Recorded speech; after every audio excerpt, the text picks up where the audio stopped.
ഒരു പ്രണയം ഒരു കാത്തിരിപ്പ് ഭാഗം 10. രചന ഗായത്രി ദേവ്. വാതിൽ കടന്ന് ഗായത്രി പുറത്തേക്കിറങ്ങിയതും അവളുടെ കണ്ണുകളിൽ നിന്ന് മിഴിനീർ മണികൾ ഉരുണ്ട് കവിളിലേക്ക് വീണു. വിതുമ്പിക്കൊണ്ട് പുറത്തേക്ക് ഇറങ്ങി വന്നവളെ കണ്ടപ്പോൾ സിമിയും രാഹുലും ശ്രുതിയും വിഷമിച്ചു. സർ സമ്മതിച്ചില്ല അല്ലേ? സിമി വിഷമത്തോടെ ചോദിച്ചു. ഇല്ല, അവൾ വിലങ്ങിനെ തലയാട്ടി. സാരമില്ല, നമുക്ക് എന്തെങ്കിലും സൊല്യൂഷൻ ഉണ്ടാക്കാം, നീ വിഷമിക്കേണ്ട, ശ്രുതിയും അവളോട് പറഞ്ഞു. ഞാനൊരു ഐഡിയ പറയാം, രാഹുൽ പറഞ്ഞു. നിനക്ക് എല്ലാ ദിവസവും ട്യൂഷൻ എടുക്കാൻ പോകണം, അത്രയല്ലേ ഉള്ളൂ? ഗായത്രി പ്രതീക്ഷയോടെ അവൻ്റെ മുഖത്തേക്ക് നോക്കി. നീ പോയിക്കോ, നിനക്ക് അസൈൻ ചെയ്ത വർക്ക് ഞങ്ങൾ 3 പേരും കൂടി ചെയ്താൽ പോരെ? അങ്ങനെ ആവുമ്പോൾ സൂര്യൻ സാറിന് പ്രശ്നമുണ്ടാവില്ല. സിമിയും അതിനോട് അനുകൂലിച്ചു. വേറെ ആരെയെങ്കിലും എനിക്ക് പകരം അലൊക്കേറ്റ് ചെയ്യാമോ എന്ന് ഞാൻ സൂര്യൻ സാറിനോട് ചോദിച്ചതാണ്. പക്ഷേ സർ ഷൗട്ട് ചെയ്തു. സർ സമ്മതിക്കില്ല, ഗായത്രി വിതുമ്പലോടെ പറഞ്ഞു. വർക്ക് ഫുള്ള് സ്വിങ്ങിൽ സ്റ്റാർട്ട് ചെയ്താൽ സർ ഇതൊന്നും ശ്രദ്ധിക്കുന്നുണ്ടാവില്ല, നീ സമാധാനപ്പെടൂ, രാഹുൽ പറഞ്ഞു. ഗായത്രിയെ സമാധാനിപ്പിച്ച് അവർ മൂവരും ബസ് സ്റ്റോപ്പിലേക്ക് നടന്നു. ഈ സമയം സൂര്യൻ ദേഷ്യത്തോടെ ഗായത്രി വന്നു പറഞ്ഞ കാര്യം ആലോചിക്കുകയായിരുന്നു. എന്തിനാണ് അവൾ ഇങ്ങനെ ഉൾവലിഞ്ഞു നിൽക്കുന്നത്? അവളുടെ പേഴ്സണൽ ഫയലിൽ നിന്ന് അറിഞ്ഞത് ഉയർന്ന ശതമാനത്തോടെയാണ് 10th +2 അവൾ പാസ്സായിരിക്കുന്നത് എന്നാണ്.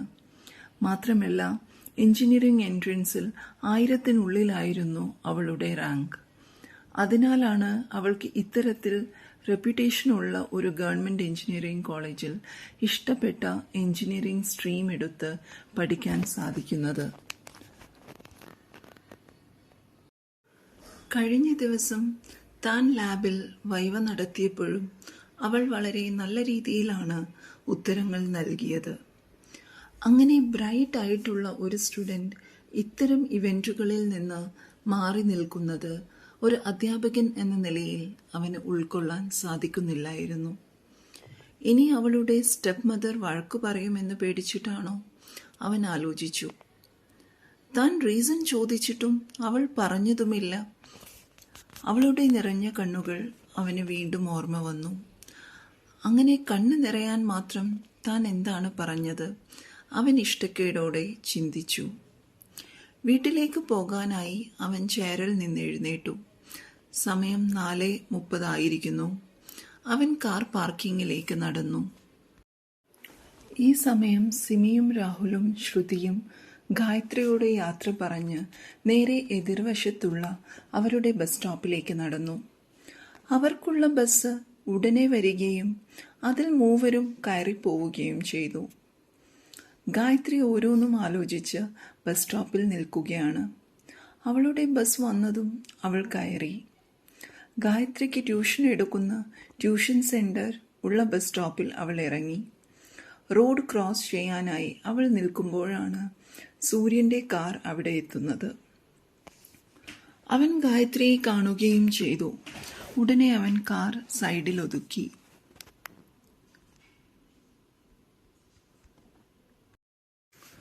അവൻ്റെ ഫോൺ റിംഗ് ചെയ്തപ്പോൾ ഫോൺ എടുത്ത് അവൻ സംസാരിച്ചെങ്കിലും ശ്രദ്ധ മുഴുവൻ ഗായത്രിയിലായിരുന്നു. അവൾ റോഡിന് ഇരുവശവും നോക്കി റോഡ് ക്രോസ് ചെയ്യുന്നത് സൂര്യൻ നോക്കിയിരുന്നു. എന്താണ് ഇവൾ ഇവിടെ ഇറങ്ങിയത്? സൂര്യൻ സംശയത്തോടെ ചിന്തിച്ചു. അവൾ റോഡ് ക്രോസ് ചെയ്ത് പോകുന്നത് കണ്ട് സൂര്യൻ പതുക്കെ വണ്ടിയിൽ നിന്ന് ഇറങ്ങി. അവൾ കയറിപ്പോയ കെട്ടിടത്തിലേക്ക് അവനും കയറി ചെന്നു. ഹൈസ്കൂൾ ക്ലാസ്സിൽ പഠിക്കുന്ന കുട്ടികളുടെ പ്രായമുള്ള കുറച്ച് കുട്ടികൾ ഒരു റൂമിന് പുറത്ത് നിൽക്കുന്നുണ്ട്. 2 പെൺകുട്ടികൾ ഒരു ടെക്സ്റ്റ് ബുക്കുമായി ഗായത്രിയുടെ അടുത്ത് കൊറിഡോറിൽ വരുന്നതും അവൾ അവർക്ക് എന്തൊക്കെയോ ബുക്ക് നോക്കി പറഞ്ഞു കൊടുക്കുന്നതും അവൻ കണ്ടു. കുട്ടികളോട് സംസാരിച്ച് തിരിഞ്ഞതും സൂര്യനെ മുന്നിൽ കണ്ട ഗായത്രി ഞെട്ടിപ്പോയി. സർ എന്താ ഇവിടെ? അവൾ ഞെട്ടലോടെ പതുക്കെ ചോദിച്ചു. ഞാനിവിടെ അടുത്തുവരെ വന്നതാണ്. താനെന്താ ഇവിടെ? അവൻ ഗൗരവത്തോടെ അവളോട് തിരിച്ചു ചോദിച്ചു. സർ, ഞാനിവിടെ ട്യൂഷൻ സെൻ്ററിലെ കുട്ടികൾക്ക് ട്യൂഷൻ എടുക്കുന്നുണ്ട്. ട്യൂഷൻ എടുക്കാനായി വന്നതാണ്. എത്ര വർഷമായി താൻ ഇവിടെ ട്യൂഷൻ എടുക്കുന്നത്? 3 വർഷമായി സർ. സൂര്യൻ മൂളി. ഈവനിങ് ട്യൂഷൻ ഉള്ളതുകൊണ്ടാണ് എനിക്ക് ടെക് ഫെസ്റ്റിന് നിൽക്കാൻ പറ്റില്ല എന്ന് ഞാൻ പറഞ്ഞത്. Sorry sir. അവൾ അവൻ്റെ മുഖത്തേക്ക് നോക്കി വെപ്രാളത്തോടെ പറഞ്ഞു. ഓക്കെ. അവൻ തലയാട്ടി. എന്നാൽ തൻ്റെ ക്ലാസ് നടക്കട്ടെ. സൂര്യൻ തിരിഞ്ഞു നടന്നു. ഗായത്രി അല്പം വിഷമത്തോടെ അവൻ പോകുന്നത് നോക്കി നിന്നു. സൂര്യൻ തിരികെ വന്നു കാറിൽ കയറി. അവന് എന്തോ വല്ലാതെ വിഷമം വന്നു. പാവം. വീട്ടിൽ പോയി റെസ്റ്റ് ചെയ്ത് നല്ല ഭക്ഷണം കഴിച്ച് അവൾക്ക് പഠിക്കാനുള്ളത് പഠിക്കേണ്ട സമയമാണ് അവൾ കഷ്ടപ്പെട്ട് ട്യൂഷൻ സെൻ്ററിൽ വന്ന് കുട്ടികളെ പഠിപ്പിക്കുന്നത്. തിരിച്ച് വീട്ടിലെത്തി എപ്പോഴാണ് അവൾ ഭക്ഷണം കഴിച്ച് പഠിക്കാനിരിക്കുന്നത്? അവളുടെ വീട്ടിലെ അവസ്ഥ ഇതിലും പരിതാപകരമാണ് എന്ന് അവൻ അപ്പോൾ അറിഞ്ഞില്ല. സൂര്യന് അവിടെ നിന്ന് പോകാൻ മനസ്സ് വന്നില്ല. അവൻ തൻ്റെ കാർ അവൾ ട്യൂഷൻ സെൻ്ററിൽ നിന്ന് ഇറങ്ങി വരുമ്പോൾ കാണാൻ പാകത്തിൽ ഒതുക്കിയിട്ടു. തനിക്ക് എന്താണ് ഈ പെൺകുട്ടിയോട് ഇത്രയ്ക്ക് അലിവ് തോന്നുന്നത്? ഓർക്കുമ്പോൾ അവൻ്റെ ചുണ്ടിൽ ഒരു കുഞ്ഞു പുഞ്ചിരി മൊട്ടിട്ടു. സംതിങ് സ്പെഷ്യൽ, അവൻ ഓർത്തു. ഏകദേശം 1.5 മണിക്കൂർ കഴിഞ്ഞപ്പോൾ ഗായത്രി ധൃതിയിൽ പുറത്തേക്ക് വരുന്നത് അവൻ കണ്ടു. അവൾ റോഡ് ക്രോസ് ചെയ്ത് ബസ് സ്റ്റോപ്പിലേക്ക് നടക്കുന്നത് കണ്ട് അവൻ കാർ തിരിച്ചിട്ടു. തൻ്റെ അരികിലേക്ക് പെട്ടെന്ന് നിർത്തിയ കാർ കണ്ട് ഗായത്രി മുഖമുയർത്തി നോക്കി. സൂര്യൻ്റെ കാർ കണ്ട് അവൾ വീണ്ടും ആശ്ചര്യത്തോടെ നോക്കി. സർ പോയില്ലായിരുന്നു, അവൾ ഓർത്തു. അവൾ നിൽക്കുന്ന ഭാഗത്തെ ഗ്ലാസ് താഴ്ന്നു വരുന്നത് അവൾ കണ്ടു. ഗായത്രി, ഗെറ്റ് ഇൻ, സൂര്യൻ ഗൗരവത്തോടെ പറഞ്ഞപ്പോൾ ഒരു പരിഭ്രമത്തോടെ അവൾ അവൻ്റെ മുഖത്തേക്ക് നോക്കി. സർ എന്താണ് പറഞ്ഞതെന്ന് അവൾ വീണ്ടും മനസ്സിലോർത്തു. അവൾ ആലോചിച്ചു നിൽക്കുന്നത് കണ്ട് അവൻ്റെ സ്വരം അല്പം പരുഷമായി. Get in Gayathri. സർ, ഞാൻ ബസ്സിൽ പോയിക്കോളാം. ബസ് ഇപ്പോൾ വരും, അവൾ വിക്കലോടെ പറഞ്ഞു. സൂര്യൻ്റെ മുഖം ദേഷ്യം കൊണ്ട് ചുവന്നു കയറി. തൻ്റെ ഭാഗത്തെ ഡോർ തുറന്ന് അവൻ കാറ്റുപോലെ ഗായത്രിയുടെ അരികിലെത്തി. അവളുടെ കയ്യിലിരുന്ന ബാഗ് പിടിച്ചു വാങ്ങി അവൻ പിൻ സീറ്റിലേക്ക് എറിഞ്ഞു. ഫ്രണ്ടിലെ കോ ഡ്രൈവിംഗ് സീറ്റിൻ്റെ ഡോർ തുറന്ന് അവൻ ഗായത്രിയുടെ കൈകളിൽ പിടിച്ച് ഉള്ളിലേക്ക് ഇരുത്തി. നിമിഷ നേരത്തിനുള്ളിൽ ഇതെല്ലാം കഴിഞ്ഞു. ഗായത്രി പകച്ചുപോയി. അവൻ ഡോർ വലിച്ചടച്ച് ഡ്രൈവിംഗ് സീറ്റിലേക്ക് വന്നു കയറി. സർ, സർ, അവൾ പരിഭ്രമത്തോടെ അവനെ വിളിക്കുന്നുണ്ട്. ഇപ്പോൾ കരയുമെന്ന മട്ടിലാണ് അവളുടെ ഇരിപ്പ്. അവളുടെ മുഖത്തേക്ക് ഒന്ന് നോക്കി സൂര്യൻ കാർ റോഡിലേക്ക് ഇറക്കി. സർ, ഞാൻ പോയിക്കോളാമായിരുന്നു, അവൾ പതുക്കെ പിറുപിറുത്തു. ആദ്യമായിട്ടാണ് അവൾ ഇത്രയും ലക്ഷൂറിയസ് ആയിട്ടുള്ള ഒരു കാറിൽ കയറുന്നത്. അന്ന് ആശുപത്രിയിൽ ആയപ്പോൾ സൂര്യൻ്റെ കാറിൽ കയറിയിരുന്നെങ്കിലും അവൾ കാർ ഒന്നും അന്ന് ശ്രദ്ധിച്ചിരുന്നില്ല. സൂര്യൻ ഒന്നും മിണ്ടാതെ കാർ ഡ്രൈവ് ചെയ്യുകയാണ്. അവൾ അവൻ്റെ മുഖത്തേക്ക് ആശങ്കയോടെ നോക്കി. ടെൻഷനിൽ അവൾ മുന്നോട്ട് കയറി സീറ്റിൽ ചാരാതെയാണ് ഇരിക്കുന്നത്. 2 കൈപ്പത്തികളും കൂട്ടിപ്പിടിച്ച് അഴിക്കുകയും കോർക്കുകയും ചെയ്യുന്നുണ്ട്. ഇടം കണ്ണാലെ സൂര്യൻ ഇതൊക്കെ ശ്രദ്ധിക്കുന്നുണ്ട്. ഇപ്പോൾ വീഴുമെന്ന മട്ടിലിരിക്കുന്ന അവളെ നോക്കി അവൻ ശബ്ദമുയർത്തി. ചാരിയിരിക്കടോ. അവൻ്റെ കലിപ്പുള്ള മുഖം കണ്ട് അവൾ ഉടനെ സീറ്റിലേക്ക് ചാരി. സൂര്യൻ പെട്ടെന്ന് വണ്ടി ഒതുക്കുന്നത് കണ്ട് അവൾ വീണ്ടും മുന്നിലേക്ക് ആഞ്ഞു. അവൻ പെട്ടെന്ന് അവളിലേക്ക് ചാഞ്ഞു വരുന്നത് കണ്ട് അവൾ പരിഭ്രമത്തോടെ മുഖമുയർത്തി. ഒരു നിശ്വാസം അകലെയാണ് അവൻ്റെ മുഖം ഇപ്പോൾ. അവൻ്റെ കണ്ണുകൾ അവളുടെ മുഖമാകെ ഓടി നടന്നു. കുഞ്ഞുമുഖത്തെ വലിയ കറുത്ത കണ്ണുകൾ, നേർത്ത ചുവന്ന ചുണ്ടുകൾ, പാറിപ്പറന്ന മുടിയിഴകൾ, ചമയങ്ങളൊന്നുമില്ലാതെ ഐശ്വര്യമുള്ള മുഖം. തന്റെ ദേഹത്തേക്ക് ചാഞ്ഞു വന്ന അവനെ ഭയത്തോടെ അവൾ നോക്കി. അവന്റെ പെർഫ്യൂമിന്റെ നേർത്ത സുഗന്ധം അവൾക്ക് അനുഭവപ്പെട്ടു. ഉടനെ അവൻ സീറ്റ് ബെൽറ്റ് വലിച്ച് അവൾക്കിട്ടുകൊടുത്തു.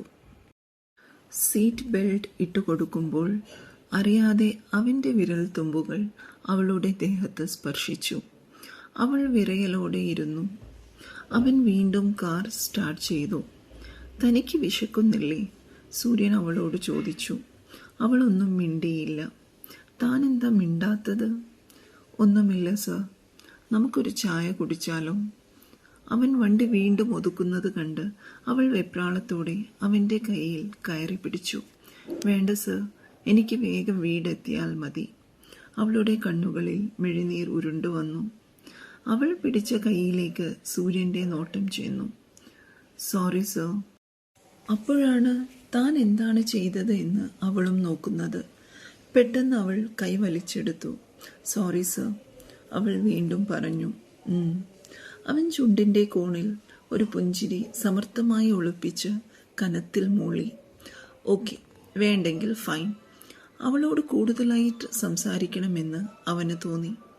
തനിക്ക് എങ്ങനെയാണ് ഈ ട്യൂഷൻ സെന്ററിൽ അവസരം കിട്ടിയത്? അവന്റെ ചോദ്യം കേട്ട് അവൾ അവന്റെ മുഖത്തേക്ക് നോക്കി. സർ, അത് ഞാൻ 10th പാസ്സായി കഴിഞ്ഞപ്പോൾ അനന്തൻ സർ ആണ് ഇവിടെ വന്ന് ട്യൂഷൻ എടുക്കാൻ പറഞ്ഞത്. ആരാണ് അനന്തൻ സർ? അത് എൻ്റെ ഗാർഡിയനാണ് സർ. ഓക്കെ, താനുമായിട്ട് എന്താ റിലേഷൻ? അത് ഞങ്ങളുടെ അവിടുത്തെ പഞ്ചായത്ത് പ്രസിഡന്റ് ആയിരുന്നു. ഇപ്പോൾ MLA ആണ്. അവൾ വാചാലയായി. അനന്തനോടുള്ള ഇഷ്ടം അവളുടെ വാക്കുകളിൽ കാണാം. സൂര്യന്റെ കണ്ണുകൾ കുറുകി. എന്നോട് ഒരു മോളെ പോലെ ഇഷ്ടമാണ് സാറിന്. അവൾ പുഞ്ചിരിയോടെ അവന്റെ മുഖത്തേക്ക് നോക്കി. അത് കേട്ട് സൂര്യന്റെ നെറ്റി ചുളിഞ്ഞു.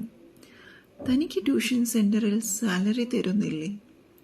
ഉണ്ട്, അവൾ പതുക്കെ പറഞ്ഞു. 5000 രൂപ മാസത്തിൽ തരും. അവൻ ചോദിക്കാതെ തന്നെ അവൾ പറഞ്ഞു. അവൻ തലയാട്ടി. തന്റെ കോളേജ് ഫീസും മറ്റു കാര്യങ്ങൾക്കൊക്കെ ആരാണ് നോക്കുന്നത്? തന്റെ ഗാർഡിയനാണോ? അല്ലെന്ന് അവൾ തലയാട്ടി. തന്റെ സ്റ്റെപ്പ് മോം പേ ചെയ്യുമോ? ഇല്ലെന്ന് അവൾ വീണ്ടും തലയാട്ടി. അവൻ മുഖം തിരിച്ച് അവളെ നോക്കി. ഞാൻ ട്യൂഷനൊക്കെ എടുത്ത് മണി സേവ് ചെയ്തിട്ട്. അവൾ വിഷമത്തോടെ അവന്റെ മുഖത്തേക്ക് നോക്കി പറയുന്നത് നിർത്തി. അവൻ ഈ കാര്യങ്ങളൊക്കെ അവളോട് ചോദിക്കുന്നതിൻ്റെ ഒരു പകപ്പ് അവളുടെ മുഖത്ത് ഉണ്ട്. അവൻ വീണ്ടും മൂളി. അവളുടെ വിഷമത്തോടെയുള്ള മുഖം കണ്ടപ്പോൾ അവൻ പെട്ടെന്ന് വിഷയം മാറ്റി. തനിക്കെൻ്റെ ക്ലാസ്സിൽ പഠിപ്പിക്കുന്നതൊക്കെ മനസ്സിലാവുന്നുണ്ടോ? അവൾ തലയാട്ടി. തനിക്കിഷ്ടപ്പെട്ട കോഴ്സ് ഏതാണ് ഈ സെമസ്റ്ററിൽ? Structural engineering. അവൾ ഒട്ടും ആലോചിക്കാതെ പറഞ്ഞു. അവനൊരു കുഞ്ഞു ചിരി വന്നു. അത് ഞാൻ പഠിപ്പിക്കുന്നത് കൊണ്ടാണോ? ഒരു ചെറിയ കുസൃതി അവന്റെ ചോദ്യത്തിൽ ഒളിഞ്ഞു നിന്നു. അവളും ചിരിയോടെ തലയാട്ടി. കാത്തിരിക്കൂ, തുടരും. ഇഷ്ടമായെങ്കിൽ ലൈക്കും കമൻറ്റും സബ്സ്ക്രൈബും ചെയ്യണേ പ്ലീസ്.